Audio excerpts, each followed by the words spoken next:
this so-called Remembrance Day, which is being promoted with the imagery of poppies and the slogan, "Lest we forget," is not honoring patriots, but rather terrorists. I kid you not, folks. They are honoring the Hamas martyrs, including the evil and thankfully deceased mastermind of October 7th, Yahya Sinwar.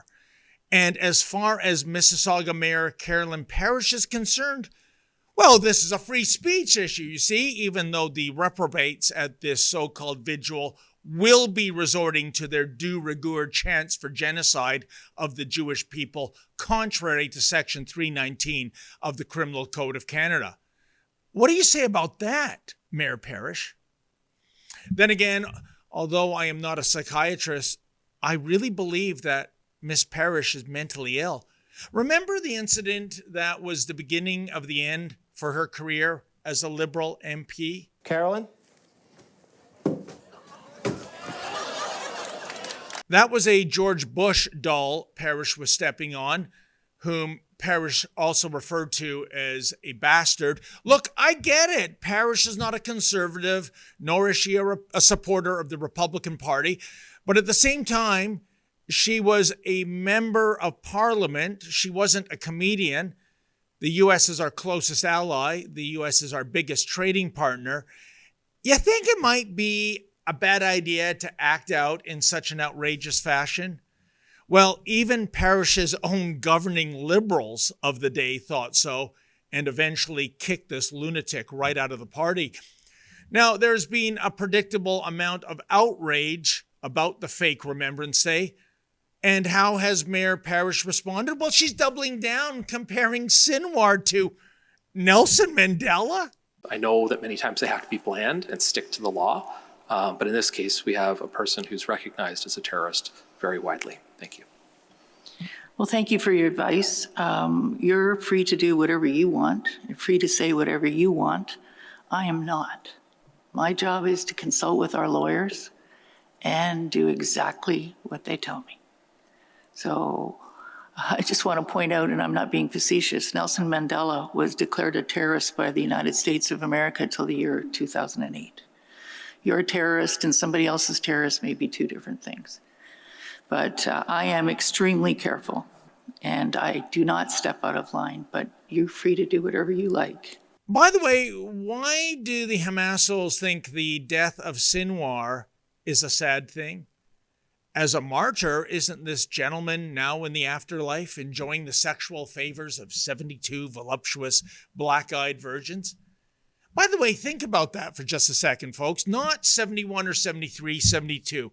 Not skinny, but voluptuous. Not blue-eyed, but black-eyed. Not sluts, but virgins.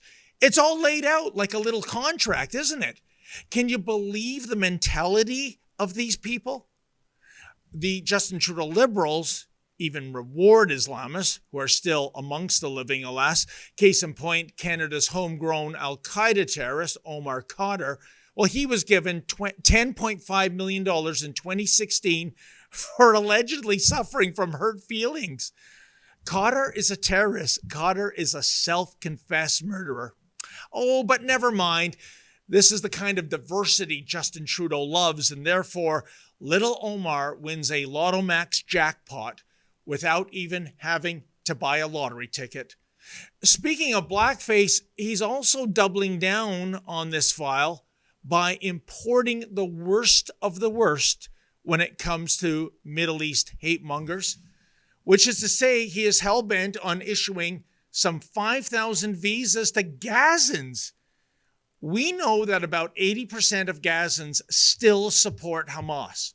We know other Middle East Arab countries want absolutely nothing to do with these people. And does anyone think these people are going to behave in Canada and embrace Western values? Anyone? But no, Justin Trudeau thinks the solution to out-of-control anti-Semitism on the streets is throwing gasoline on the fire.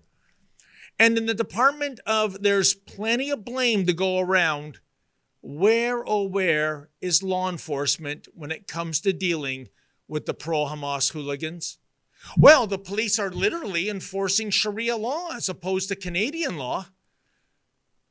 I know it's hard to believe, but case in point, for more than a year now, at the intersection of Bathurst Street and Shepherd Avenue West in Toronto, this has served as a gathering point for pro-Israel demonstrators. Typically, the message being conveyed is the desire for the safe return of those remaining and hopefully still living hostages who were kidnapped in Israel by Hamas terrorists last October 7th.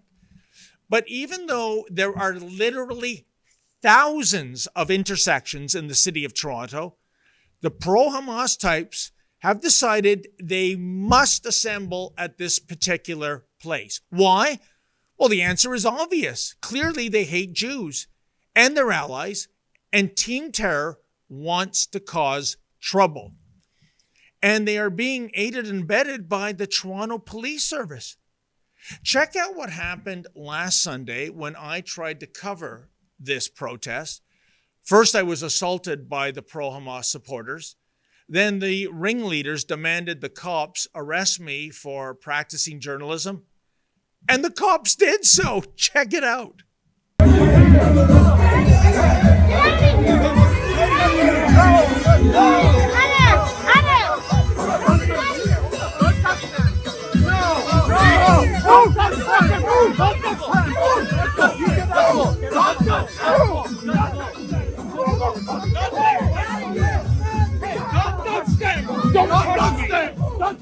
What's wrong with you guys?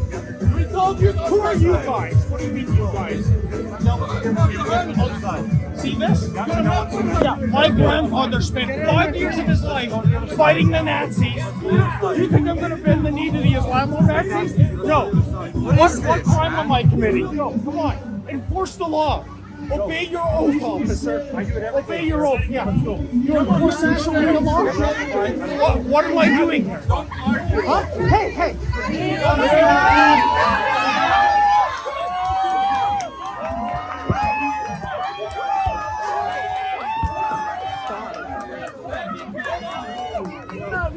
Go back!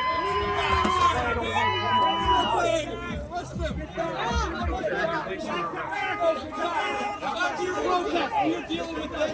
Back to your protest. Get out.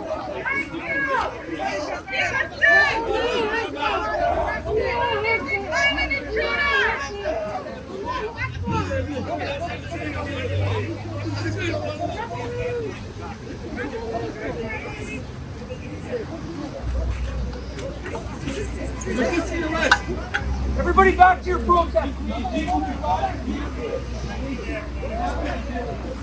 And I also want you to check this out, folks. Who should show up at 32 Division just as I was being released from my cell?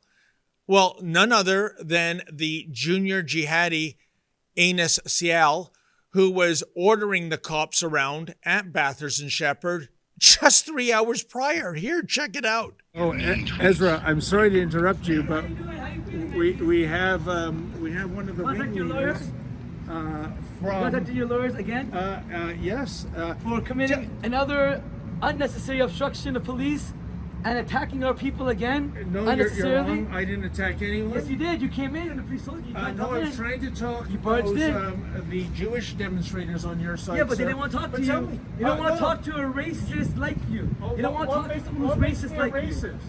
Why are you Because we here? all know. Are you turning yourself in for chanting genocide? Well, we don't check genocide. Oh, You're yes, supposed you to be do. genocide. From Besides the that, you land wanted to to the make sea. genocide. Wow, nice dress, by the way. Say, do you think Anis is trans?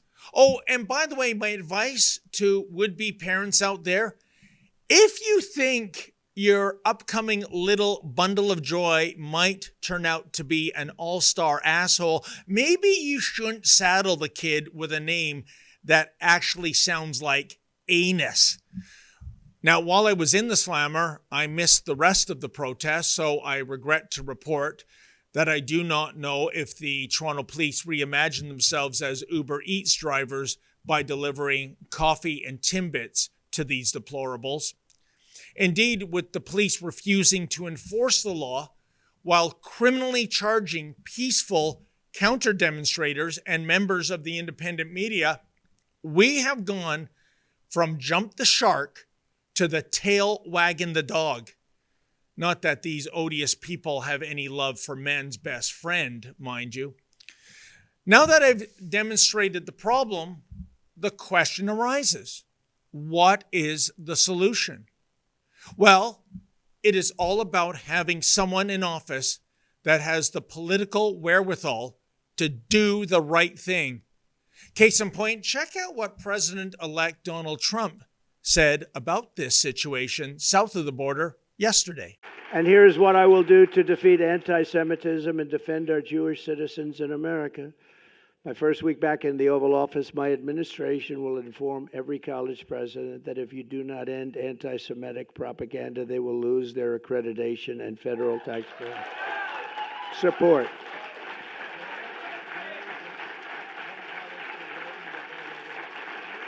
Okay.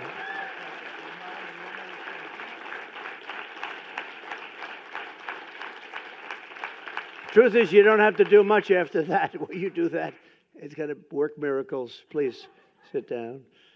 We will not subsidize the creation of terrorist sympathizers, and we're not going to do it certainly on American soil. We're not going to do it anywhere. Next, I will inform every educational institution in our land that if they permit violence, harassment, or threats against Jewish students, the schools will be held accountable for violations of the civil rights law.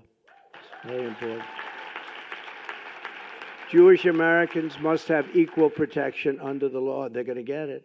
At the same time, my administration will move swiftly to restore safety for Jewish students and Jewish people on American streets. You know, I pray Pierre Poilievre is paying attention to Trump's pronouncements, because the vast majority of people on either side of the border are on side when it comes to deporting the deplorables. Furthermore, should the Conservatives form a majority government, which polls indicate is inevitable, perhaps Mr. Poilievre can take our multiculturalism policy and put it in the paper shredder where it rightfully belongs. When I cover these hate fests, folks, I swear I no longer recognize the city of my birth. I no longer recognize my beloved country. We need to put adults back in charge of this country. In terms of multiculturalism, it was Justin's alleged father that got the ball rolling more than half a century ago. And now Junior seems hell-bent on making Canada completely unrecognizable.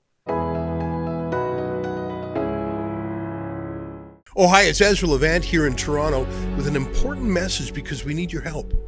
Independent journalism in Canada is under attack. Government censors, big tech deplatformers, and the dying legacy media are all working together to maintain exclusive control on the information you receive. They don't want you to hear other voices like ours, and they really don't want you to be informed and to think for yourself. That's why the work we do here at Rebel News is so important. Our on-the-ground reporting, independent news shows, and special content you won't find anywhere else. It's all designed to give you trustworthy information and alternative viewpoints so you can decide for yourself. We don't get government money, and we are not owned by some big global conglomerate. We're funded by people just like you, so please support independent journalism and help us continue our work by subscribing and becoming a Rebel News Plus member today, right here on the page. Go to rebelnewsplus.com. Members get instant access to all of our shows, invitations to exclusive events, and access to our premium content like live event footage and documentaries you won't see anywhere else. Only Rebel News Plus members can join the conversation by participating in the comments section of our new website. That way you can have your say too. More than anything, though, you'll be able to take pride in supporting real, honest journalism, and you'll help our talented team continue to do the work to push back on the establishment. We really can use your help. We need it, in fact. So thank you, and enjoy Rebel News Plus.